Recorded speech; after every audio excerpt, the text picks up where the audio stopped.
Let's start number 12. The Labyrinth of Hawara. The air below the sand is cold in a way the desert above never is. You are standing at the mouth of a corridor cut into limestone bedrock, torchlight throwing a circle, maybe 3 meters wide. Beyond that circle, nothing. The passage splits into 2, then 3, hallways lined with doorways leading to more hallways, every surface carved with hieroglyphs that seem to shift when the flame flickers, 3,800 years ago. This is not a ruin. It is a functioning structure, built by order of Pharaoh Amenemhat III at the edge of the Fayum Oasis, and, by every ancient account that survives, it is the largest building complex the human world has ever produced, not the pyramids.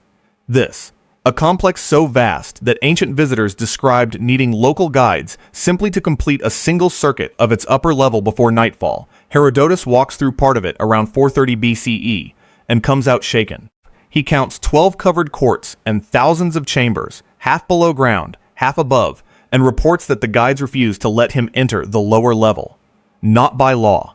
Because, they told him, the dead are down there, and no living stranger walks among them. He tells his readers the Labyrinth of Egypt surpasses the pyramids, then the trail goes cold. By the time European travelers search for it in the 1800s, there is nothing above ground. In 1888, Flinders Petrie excavates the foundation, a footprint larger than a dozen football fields. But the lower level Herodotus's guides refuse to enter has never been fully opened.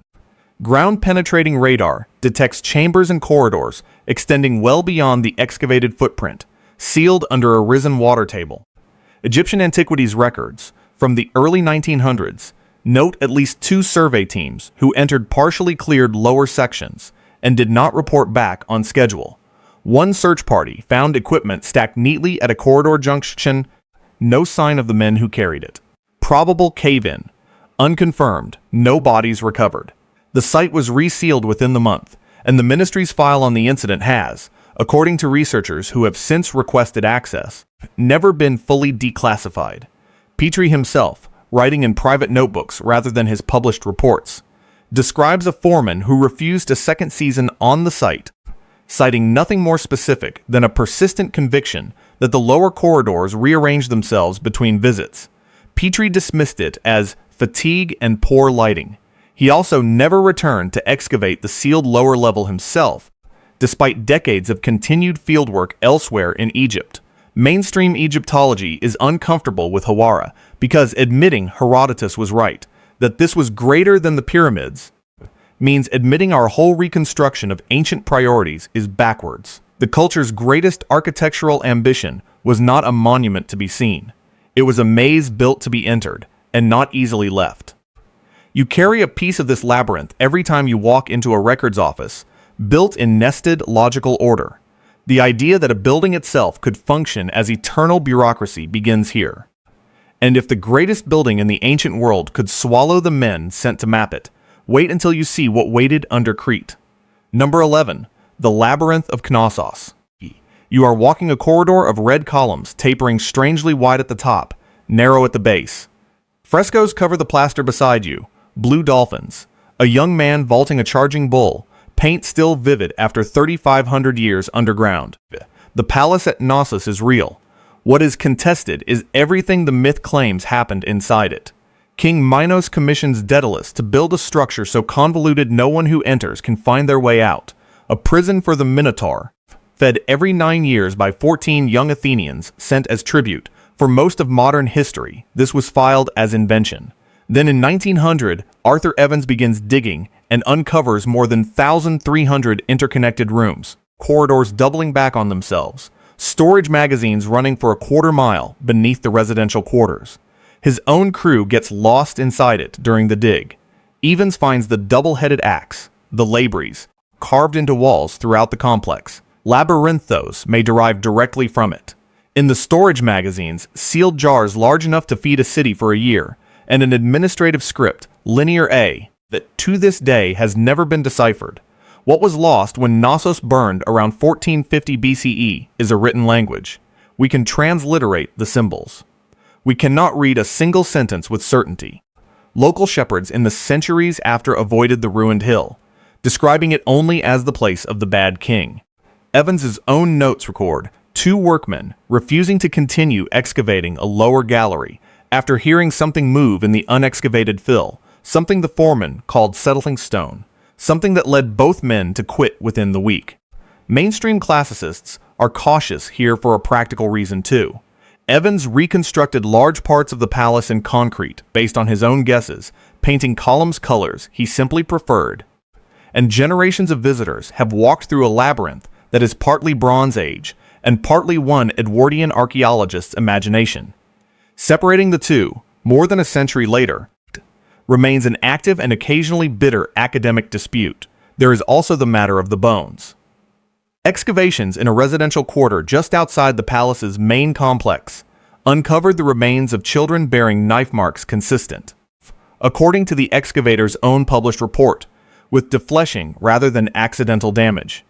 The findings were published, then quietly set aside by the wider field for decades, too uncomfortable to sit beside the tourist-friendly image of a sophisticated Bronze Age court, the myth of the thread, that you cannot survive a maze without a lifeline back to the entrance, is one of the oldest pieces of human risk management, still alive every time you bookmark a page or breadcrumb a file path. If a myth that old could turn out to hide a real palace, wait until you hear what modern engineers found under a mountain in Peru. Number 10. Chavín de Huántar. The passage narrows until your shoulders brush both walls at once, and the sound changes. Every footstep, every breath, echoes back distorted, layered, arriving from multiple directions at once, even though you are alone in a straight corridor, 3 levels below the surface of a temple complex, high in the Peruvian Andes. 3,000 years ago. Pilgrims traveled weeks across Andean passes to reach this temple, built by a civilization predating the Inca by 2,000 years. What waited inside was an engineered labyrinth of narrow galleries designed with a precision acoustic engineers still study to disorient and terrify. Water channels built into the stone let priests control a roar from whisper to what witnesses describe as a jaguar's growl, seeming to come from everywhere at once. Ventilation shafts let priests appear and vanish through walls that look solid. At the center, the lanzone, a 15-foot carved blade of a fanged, snake-haired deity, positioned so certain corridors reveal it as the only thing a disoriented visitor can see. Ceramic vessels recovered on site carried residue of the psychoactive San Pedro cactus. Pilgrims were guided through lost, deliberately terrified, until they reached the god. Not everyone came back the same. Spanish colonial priests recorded local oral tradition, holding that the galleries had claimed pilgrims who wandered from the ritual path, and that local guides refused to lead them into the deepest sections, citing the ones who are still walking. The priests, dismissive of what they considered pagan superstition, recorded the phrase anyway, apparently because it unsettled even them. Modern excavation has been slow for reasons that are partly structural. The galleries are narrow and prone to flooding, and partly institutional. Peru's own cultural ministry has, on at least 2 occasions since the 1980s, denied foreign research teams permits to extend mapping into gallery sections beyond the tourist route, citing preservation concerns that outside researchers have privately called inconsistent with how readily permits are granted elsewhere in the country. A 1945 landslide collapsed several unexplored galleries.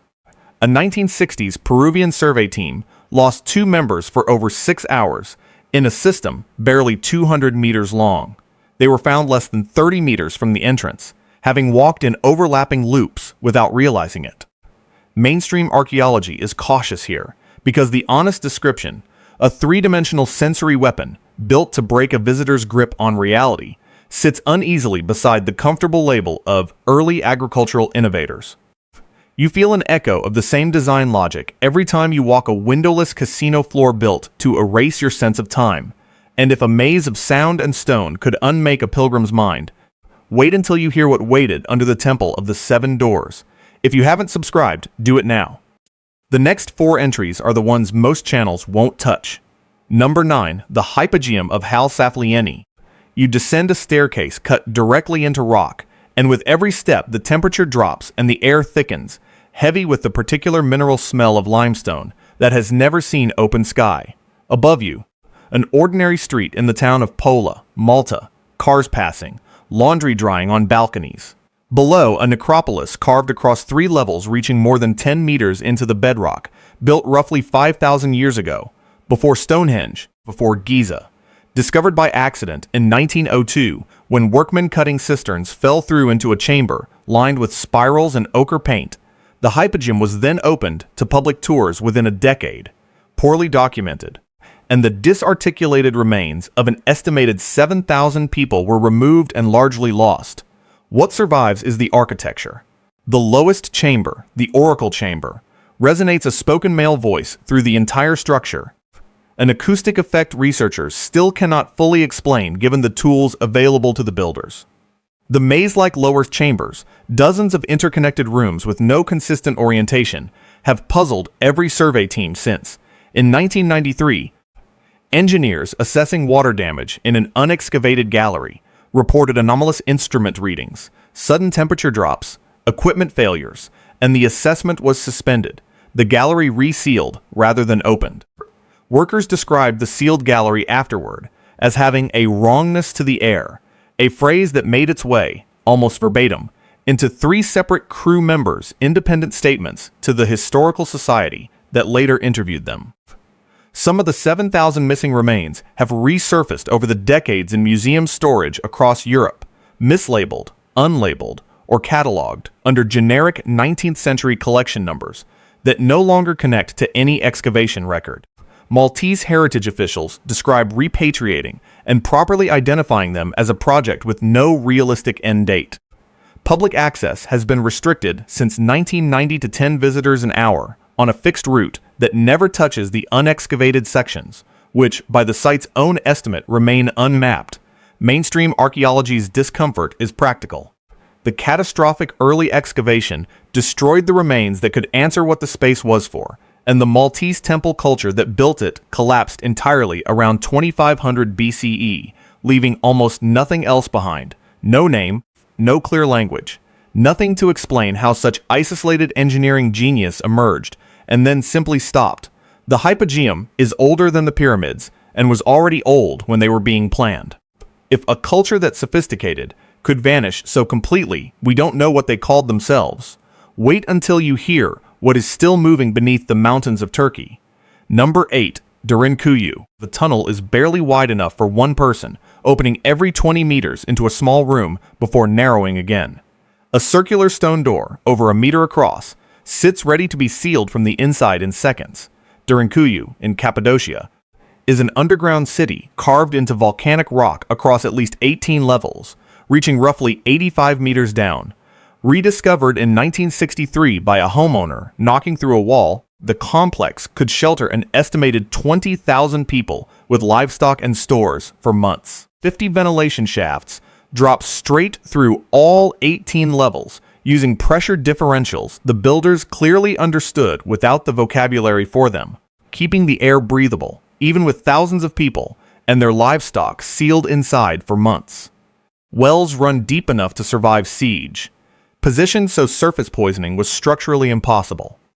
And the connecting tunnels between chambers are deliberately disorienting, narrow, irregular, easy to get lost in, easy to ambush from, with massive rolling doors positioned at every major junction, each one operable from only one side.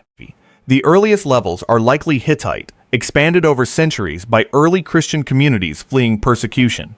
An 8-kilometer tunnel connects Derinkuyu to a second underground city at Kaymaklı, and radar surveys have identified roughly 200 smaller underground settlements nearby, most entirely unexcavated. In 1985, a Turkish speleological team lost radio contact for nearly 11 hours mapping a sealed 7th-level section, reporting passages that seemed to loop back on themselves inconsistent with the known geology. The section was resealed the following year, citing earthquake risk. At least 2 of that survey team never returned to caving work. A local guide who has worked the site for over 30 years, interviewed for a regional documentary in 2011, described a specific junction on level 6 that tour groups are instructed never to linger near, not because of any posted danger, but because of an unwritten rule passed down among the site's own staff, one none of them, on camera, was willing to fully explain. Mainstream historians are cautious because the excavated 18 levels likely represent only a fraction of what exists. Sonar suggests structural voids extending well below the deepest confirmed chamber. You benefit from Derinkuyu's logic every time you use a building with compartmentalized fire doors and isolated ventilation zones. If 20,000 people could vanish underground into a maze still swallowing survey teams, wait until you hear what French quarrymen found beneath Paris. This is where most videos lose viewers, so let me give you a reason not to leave. Subscribe, because entries 7 through 1 stop being unsettling and start being genuinely disturbing. Number 7. The Quarries beneath Paris. You are crouched in a passage barely 1.5 meters high, moving on bent knees through limestone cut and abandoned for 2,000 years. Somewhere above, ordinary evening traffic. Down here, only your own breathing and water, dripping from a ceiling untouched by daylight since Roman Gaul. Quarried continuously since the 1st century CE, the tunnels beneath Paris expanded haphazardly for 18 centuries until, by the late 1700s, entire streets began collapsing into voids nobody knew existed. In 1774, a sinkhole swallowed part of the Rue d'Enfer, houses falling in, and the resulting inquiry discovered Paris was built atop an unmapped labyrinth of quarry tunnels. The Inspection Générale des Carrières was created specifically to map and reinforce it, a task still ongoing. Roughly 320 kilometers are formally surveyed. Illegal urban explorers, the cataphiles, believe the true extent is larger. People have died down there, on record. In 1793, a doorkeeper named Philibert Aspert entered with a single candle and was found 11 years later, meters from a stairwell, lost until his light burned out. At least a dozen fatalities since the 1950s alone are documented. Explorers found disoriented and exhausted within shouting distance of exits they could not locate. In 2017, a 3-day search for 2 missing teenagers found them a kilometer from where they entered, having walked, by their own account, in what felt like a straight line the entire time. Officers on the Tunnel Police Brigade have described certain deep junctions where radios lose signal entirely, and where routine 2-hour sweeps have stretched, by their own watches, into 6. One officer, speaking anonymously to a French cultural magazine in 2019, said the brigade keeps an informal list of sections nicknamed among themselves, ones they patrol in pairs, no matter how minor the reported disturbance. A policy that exists nowhere in the unit's official handbook. Mainstream officials avoid discussing the full scope because the honest answer to how much of Paris is hollow underneath is that nobody actually knows. Every time you walk a city street without a thought for what's beneath it, you're trusting an assumption Parisians learned, violently, not to make. And if a labyrinth this recent and this documented could still be killing people in the 21st century, wait until you hear about a maze so old its builders left no name at all. Number 6. The Longyou Grottoes. The chamber is larger than a cathedral nave, carved entirely from solid siltstone, the ceiling rising into a shallow dome supported by 4 rows of tapering stone pillars. Every surface, floor to ceiling, covered in parallel chisel marks, so regular they look machine-made. There are 24 of these chambers, connected by narrow passages, and until 1992, not one appears in any historical record, any local legend with a clear explanation, or any map. Villagers near Longyou knew of ponds on their land that never ran dry no matter the season, and that local folklore warned were bottomless and best avoided. In 1992, curiosity finally led them to organize pumps and drain one, revealing not a bottom but a submerged staircase descending into an enormous flooded, man-made cavern. Dating places the excavation more than 2,000 years old, requiring removal of an estimated 1,000,000 cubic meters of rock by hand. In near-total secrecy so complete that no contemporary Chinese imperial record, normally meticulous about large labor projects, so much as mentions it. The layout forms a genuine maze at ground level, passages curving and doubling back with no efficient mining logic. Structural engineers note the load-bearing pillars leave almost no margin for error, meaning the entire complex had to be planned in full before the first chisel strike. In 2001, a survey team detected an unopened side chamber. 2 members entering an unmapped connecting passage became separated for hours in a section barely 100 meters long, both later describing an identical sensation that the passage was gently, continuously turning. Though laser surveying confirmed it ran arrow straight, Chinese heritage authorities have opened only 5 of the 24 known chambers. Mainstream historians are reluctant to speculate publicly because every proposed explanation, an imperial tomb complex, a secret military storage site, a religious sanctuary, fails to account for the deliberate erasure of any written trace. A project this massive does not vanish from the record by accident. Someone made sure of it, and whoever that was left instructions thorough enough that they held for 2,000 years. You benefit from the engineering buried in those unmarked chambers, ventilation, and load principles. Chinese engineers wouldn't formally rediscover for 15 centuries. And if an entire workforce could vanish that thoroughly, leaving only their maze, wait until you hear what swallowed an American city and left only a spiral. Slister now if this list has earned it. What's coming in the final 5 is why I started this channel. Number 5. The Spiral Galleries of Cahokia.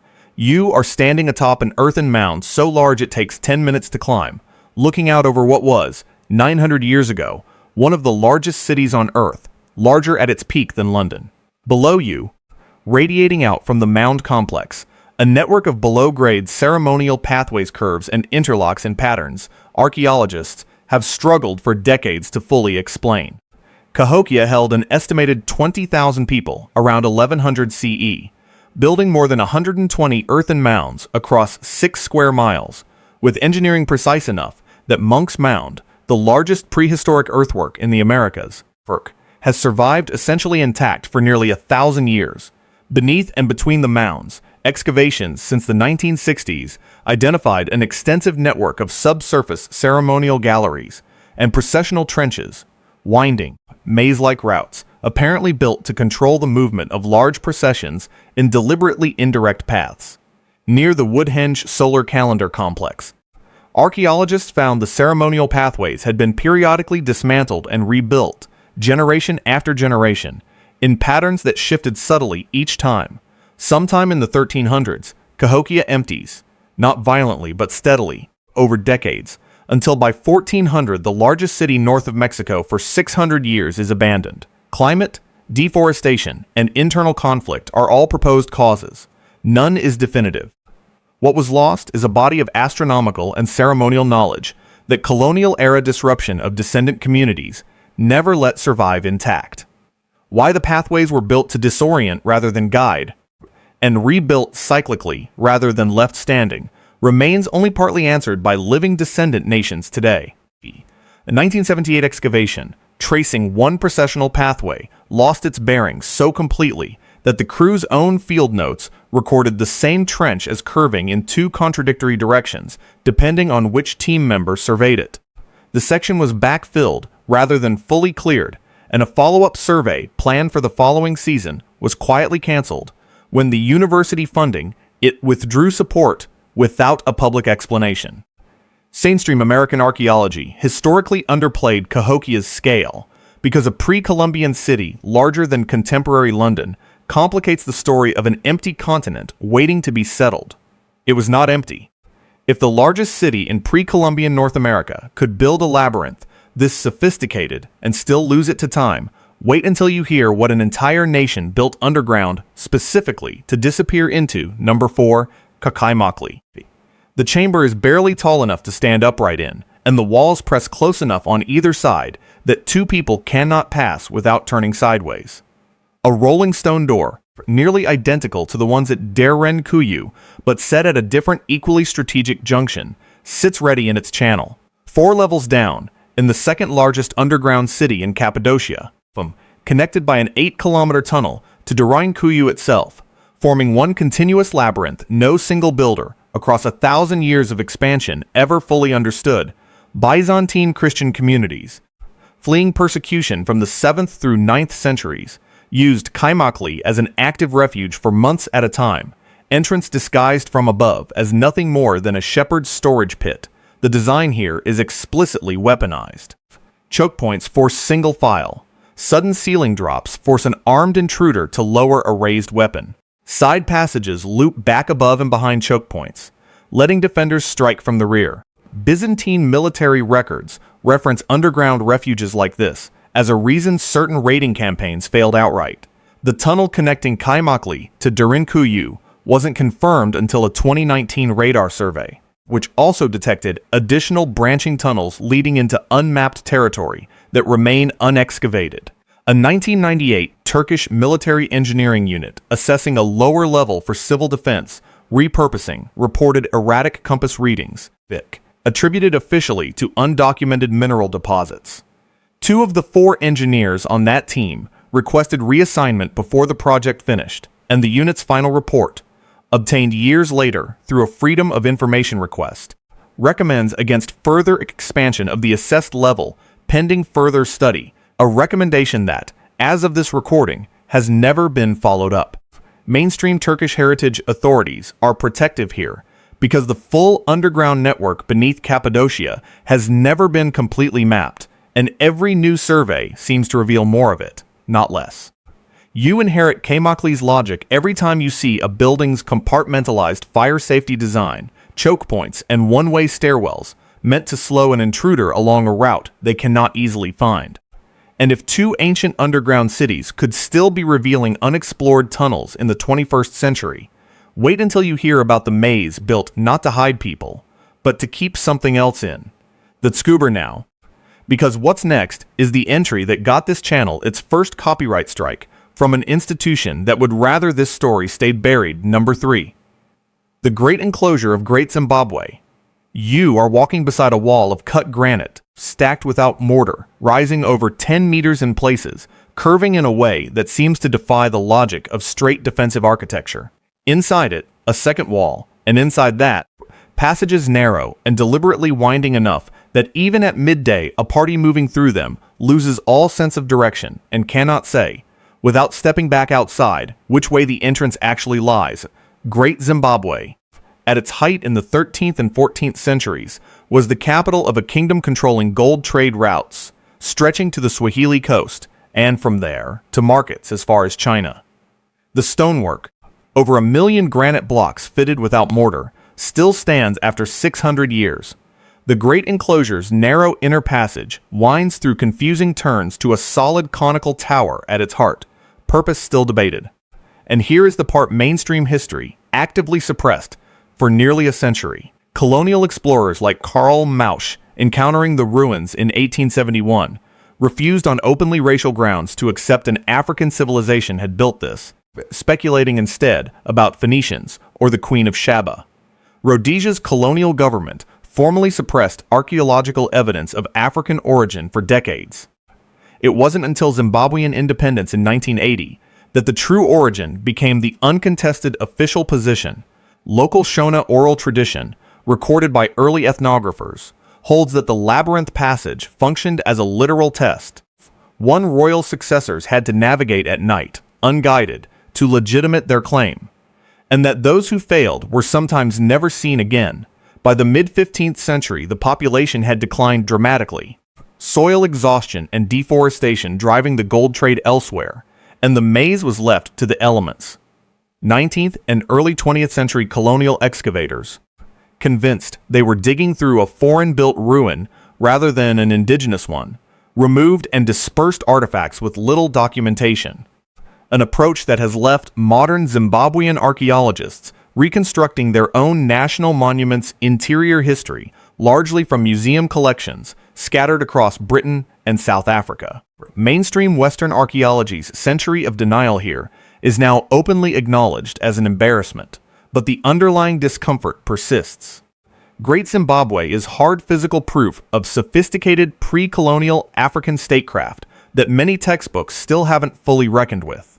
And if a maze this significant could have its true origin actively hidden by the institutions meant to study it, wait until you hear what's still being kept from the public in the deserts of Peru.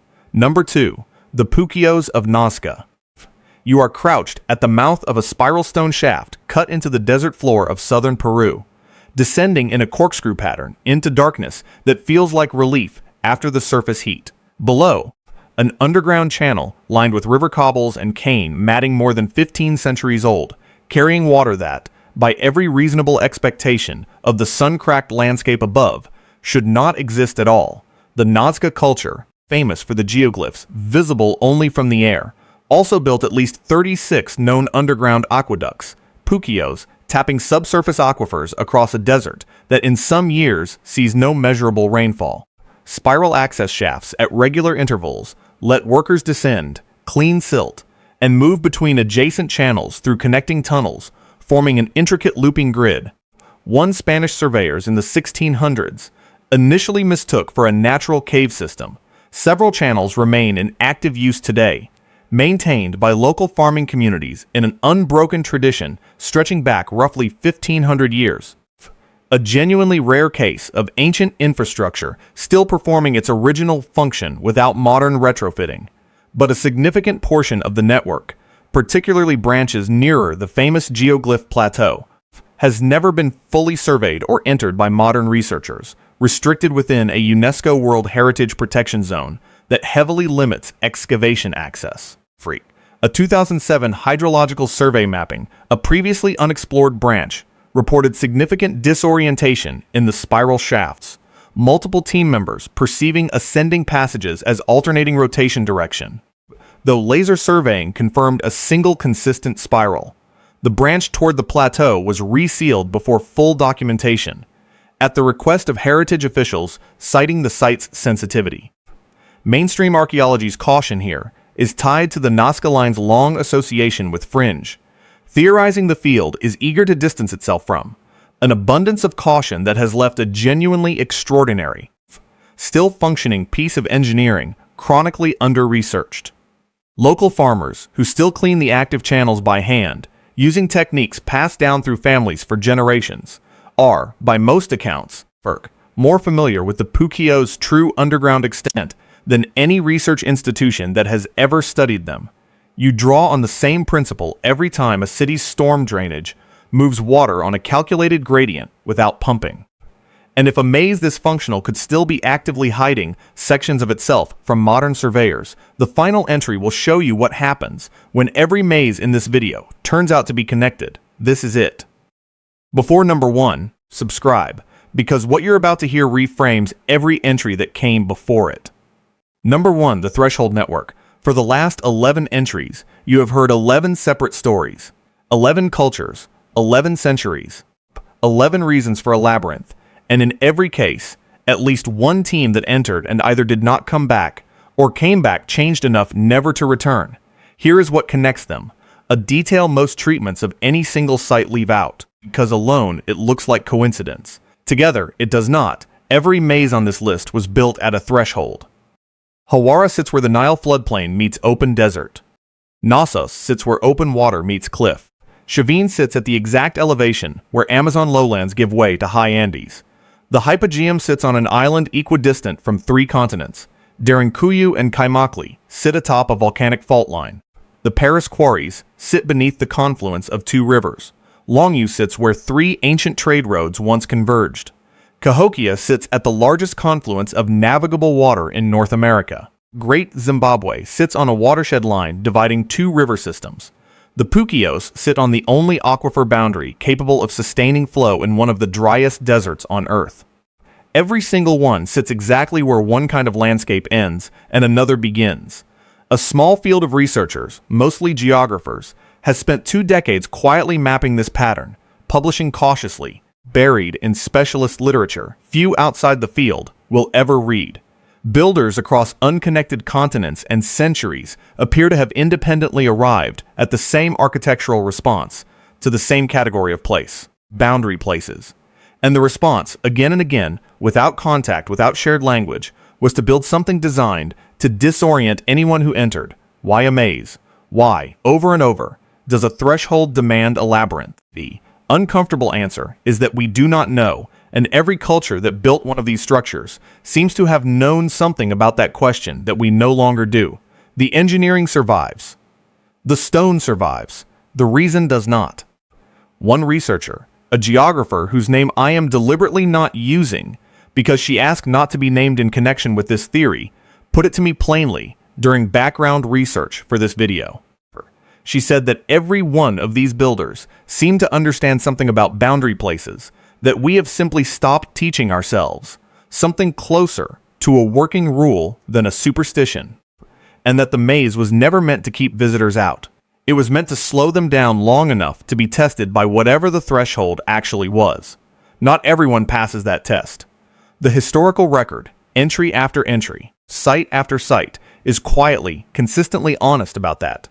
What we do have is the pattern of disappearances, consistent across every entry on this list, across 4 continents and 5,000 years, too consistent, according to the few researchers willing to say so on the record, to dismiss as coincidence, and too unexplained, according to every institution ever asked to fund a serious investigation, to responsibly pursue.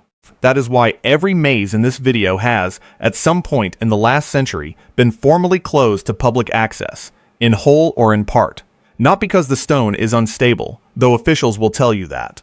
Because every institution that has sent a team past the last mapped junction has sooner or later sent a team that did not come back the way it went in.